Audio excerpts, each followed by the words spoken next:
Have you ever faced a loss, a tragedy, or a traumatic event that it felt like you will never bounce back to normal? Well, I have one too many times. There is this old saying that goes like time does heal. It's absolutely true that time does heal, but the bigger question here is, are we willing to allow time do its work of healing?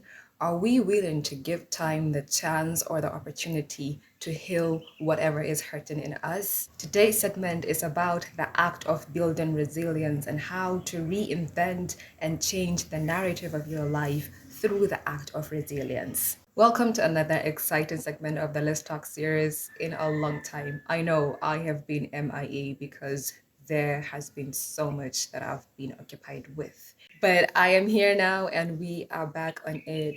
Therefore, if you are just joining the community, it's an absolute pleasure to have you here. Welcome to the small community. And before I start, I would like to remind you that here we are all about self help, personal growth, being better versions of ourselves, evolving, upgrading, leveling up, positivity, and being the best versions of ourselves. Through this session, we are going to see how one can build resilience and why building resilience is an absolutely important element in the path of growing into a better version of yourself. First of all, what does resilience mean to you? Forget about the Google definition or the dictionary definition. What does it mean to you personally? For me, the act of resilience is personal. It is not an act that I practice in order for people to see and appreciate. It is something that I feel is entirely for me and not anybody. The act of resilience is your ability to endure, to persevere, to practice patience, and to bounce back into a better version of yourself after you've faced a tragedy, a loss, a traumatic event, a painful experience, or any circumstance that tampers with your psyche or affects your ability to live a normal, stable life. The reality of our lives is that we'll always be tested.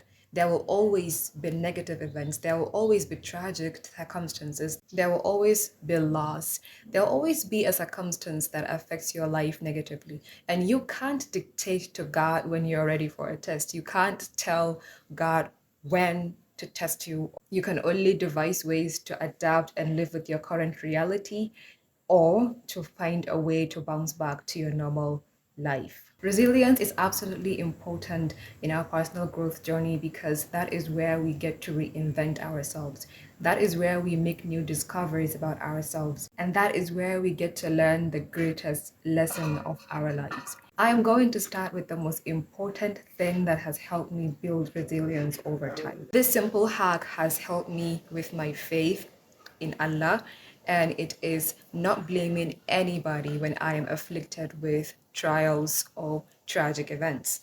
This simple act has released me from the shackles of thinking that any human, any mortal has the ability to decide what comes to me and what doesn't come to me. Honestly, I feel blaming people when you're afflicted with negative circumstances in your life is just like you undermining the power of the Almighty. For me, it feels like putting the creation above the creator, and you do not want to fall into that darkness. The next act that helps with building resilience is processing things. Listen, whenever something happens to you, whether it is good or bad, take your time to process it. Take your time to know your current reality and get used to your current reality.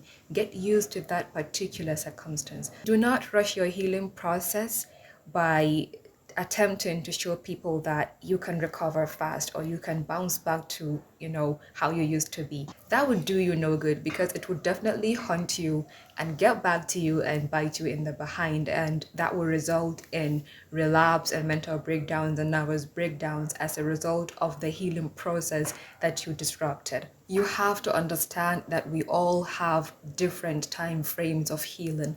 Therefore, you should take whatever time it requires for you to process whatever is happening around you. Develop a healing process. Understand your healing process and put it at the back of your mind that healing is a gradual process. It doesn't happen overnight. The next act that would help you build resilience over time is being intentional with your healing process, being intentional with moving on. You have to approach everything with intentions. You have to affirm to yourself that you are willing to do whatever it takes to move on from that circumstance or tragedy. And while you are at that, you have to be willing to give time the opportunity to do its work of healing, because the opening of the wound is where the light enters. The next act that would help you build resilience over time is not being vengeful or vindictive or malicious. You are a firm believer that whatever happens to you, good or bad, comes to you through the permission of Allah. Therefore, there is no point in seeking for revenge over the things that happen to you on any human being. The last act that would help you build resilience that I have for you today is practicing self-compassion. Like I always say, be easy on yourself. Enjoy the kindness that you extend to others. Give yourself time. A bad day or a bad circumstance does not mean an entirely bad life. The daylight comes out even after the darkest of nights. And I promise you that whatever negative circumstance you're going through right now, you will come out of it stronger and better. Thank you so much for being with me through this session.